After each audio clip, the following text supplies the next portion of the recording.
Well, I have two documents which perhaps the tribunal would permit me to ask a few very short questions on. The first is EC 68, which is no document, US 205. And the tribunal will find it at page 21 of their document book. Give me my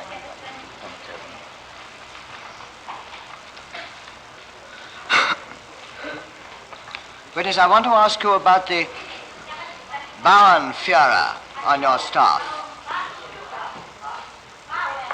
The Bauernführer was one of the so-called non-political political leaders, was he not?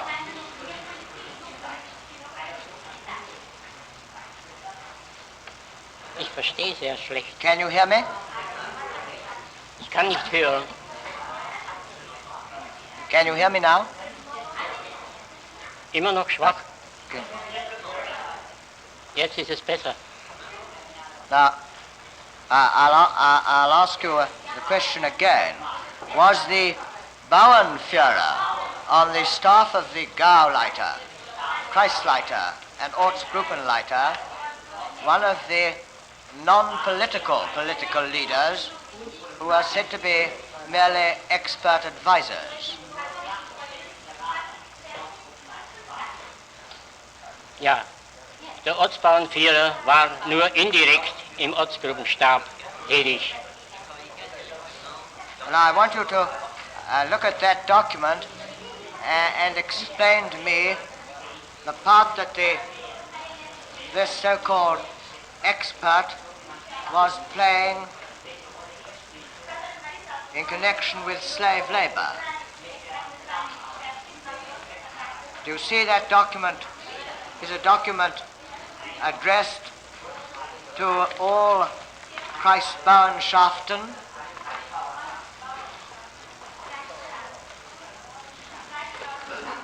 Do you see that? Ja. And it would be the duty of the Kreisbauernführer to bring any regulations he received in connection with foreign workers to the notice of the Kreisleiter, would it not?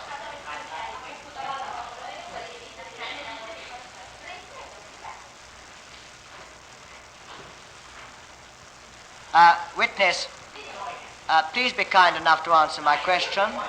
Would it be the duty of the Kreisbauernführer to bring to the notice of his Kreisleiter regulations and instructions which he received in connection with foreign labor? Das glaube ich nicht. Ich glaube, dass es im Ermessen des Kreisleiters oder beziehungsweise des Kreisbauernführers gelegen war, Sachen, die irgendwie nicht gut durchführbar waren, nicht bekannt zu geben. Are you really saying to this tribunal that that expert whose duty it was to advise his Kreisleiter and keep his Kreisleiter informed, and who is continually conferring with his Kreisleiter, would never have drawn his Kreisleiter's attention to instructions he had received about foreign labor? Ich muss erwähnen, dass ich immer schlecht höre. Well, I'm sure you can hear well enough to answer me.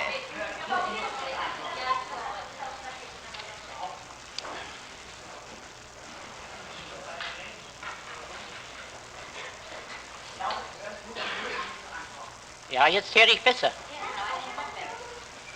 Well, we won't pursue that matter. We'll just see the part that this so-called non-political expert was expected to play himself. Do you see, first of all, the agencies of the Reich Food Administration, the Reich Nährstand, State Peasant Association of Baden, have received the result of the negotiations with a higher SS and police officer in Stuttgart with great satisfaction.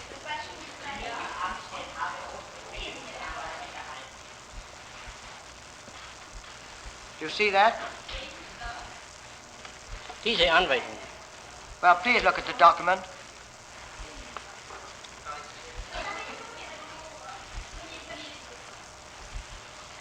Do you see that the State Peasant Association and the Reich Food Administration have received the result of the negotiations with the higher SS and police officer in Stuttgart with great satisfaction?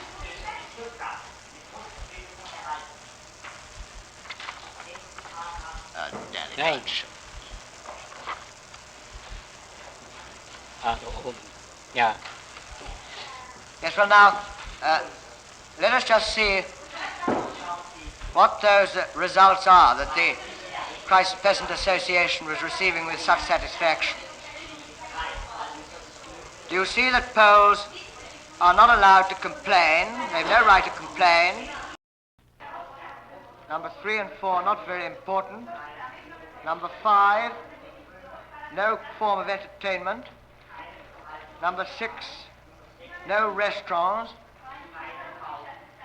Except they are magnanimous there. They allow him one restaurant 1 day a week. No sexual intercourse. No gatherings of his Polish fellow workers. No use of public transport. He's not allowed to change his employment. You see the last half of paragraph 10. However, in no case may it be granted, this is leave to, permission to leave his village. In no case may it be granted if he wants to visit a public agency on his own, whether it is a labor office or the district peasant association, or whether he wants to change his place of employment. Why shouldn't he be allowed to visit the district peasants association?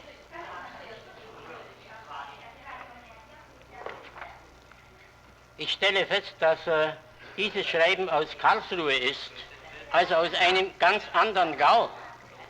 Diese Maßnahmen waren bei uns alle nicht befohlen oder nicht in so großem und so starkem Ausmaß. Tatsächlich jawohl, die ausländischen Arbeiten mussten im Sommer um 9 Uhr zu Hause sein, im Winter um 8 Uhr. Well, we're really not interested in that. Are you telling us that the care of foreign workers was different in your Gau to the Gau of Baden or Karlsruhe, and that the Bauern's Führers had to carry out different tasks in the two different Gaus? Ja, soweit ich sie übersehe. Well, let us just see exactly what they were carrying out in Karlsruhe.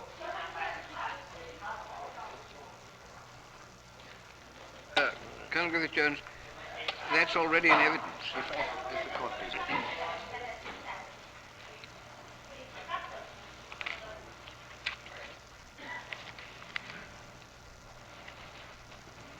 Well, now, I just want to put one new document to you. Would you look at D894? Is that my book?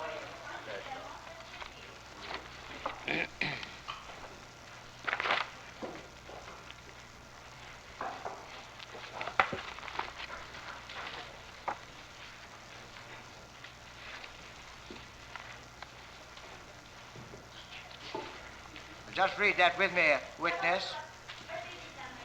That's a report from the Kreis leadership in Tann on the 23rd of September 1944. Subject foreigners. Polish youth in the Kale mining area, which has always shown an endeavor to stick particularly closely together, is being watched with a special care. The Ortgruppenleiter reports that he noticed 13 young Poles who had left Bungingen without permission and who were in possession of medical certificates. He had 11 of these Poles arrested and taken to the Gestapo at Mulhausen for re-examination. I just want to ask you one question on that. Was it the recognized duty of Kreisleiters and Ortsgruppenleiters to hand over Polish workers to the Gestapo if they saw fit?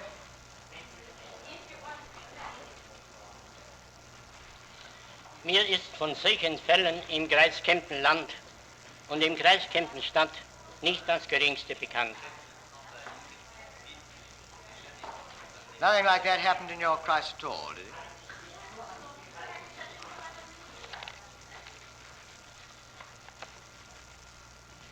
Is that a new document? Well, that's a new, I beg your pardon. It's a new document. It will be a GB 545. Well, I must try.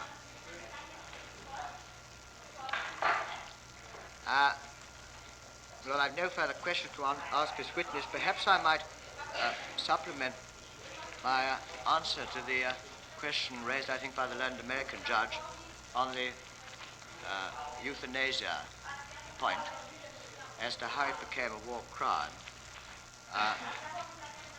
If I might refer the tribunal to page 31 of the document book that they have, which is the protest from the Bishop Wurm to Frick, and which is familiar to the tribunal. If the tribunal would look at the first paragraph of that letter, it will be seen that the bishop states that this action is taking place on orders from the Reich Defense Council. And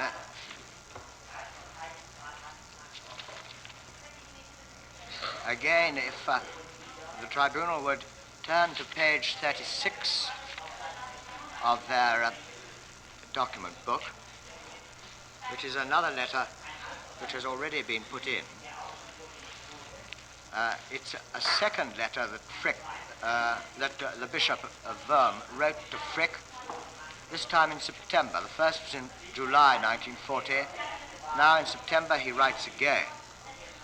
And in the middle of the paragraph it will be seen he states, if the leadership of the state is convinced that it is a question of an inevitable war measure, why does it not issue a decree with legal force?